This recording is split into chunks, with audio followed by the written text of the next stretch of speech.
Hi Jim, just a bit of an overview of the engine bay of my car. So it's the 4853 block with the 48 crank in it. So it's got LS1 heads, and basically just LS1 sort of running gear because that was the donor engine that I had. Coil relocations. Give you a bit of an idea of the brake lines, the coil packs.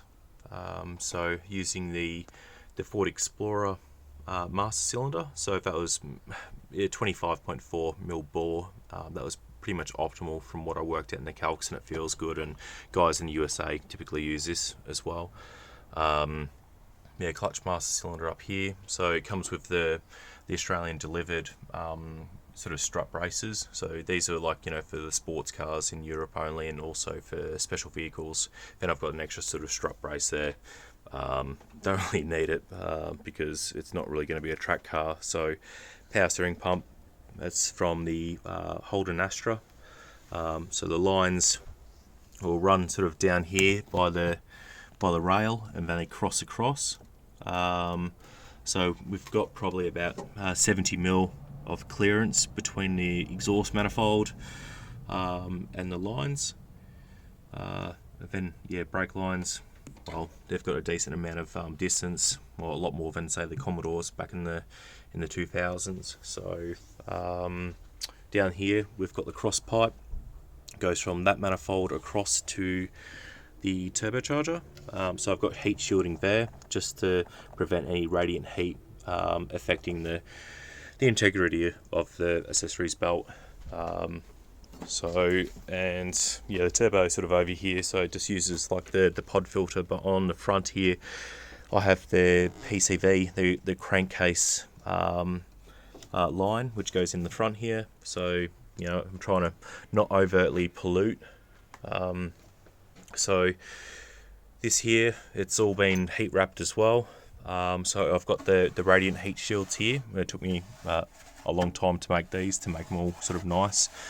On the back there we've got, I need to sort of clean this up and make it a little bit better, but it's just a heat shield, so it allows a 15 mil air gap between the actual firewall and the heat shield, between the exhaust downpipe. So I added a thermocouple early on, and I wanted to add this for extra insulation, and it does wonders at the moment, because air is the best insulator. Heater lines are all done, so they all run up here. I've also added various sort of spacers that I found sort of at wreckers, just to stop it from rubbing. And over here we've got our fuel lines. So our fuel supply comes up here, so it's all hard lined all the way back to the back of the engine, and it all closely sort of conforms to the body of the car. So it goes down there, and then it runs all the way along here, then back around there. Don't worry about all this sort of stuff, I'm just like a work in progress. And then it goes to this cross pipe at the back there.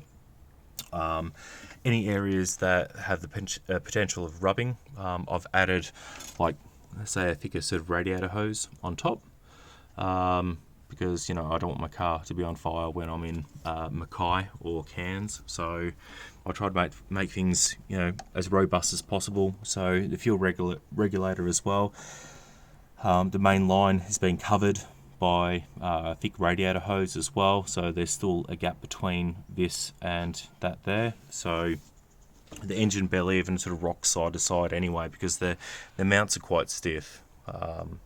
So it gives you a bit of an idea of that. Just do a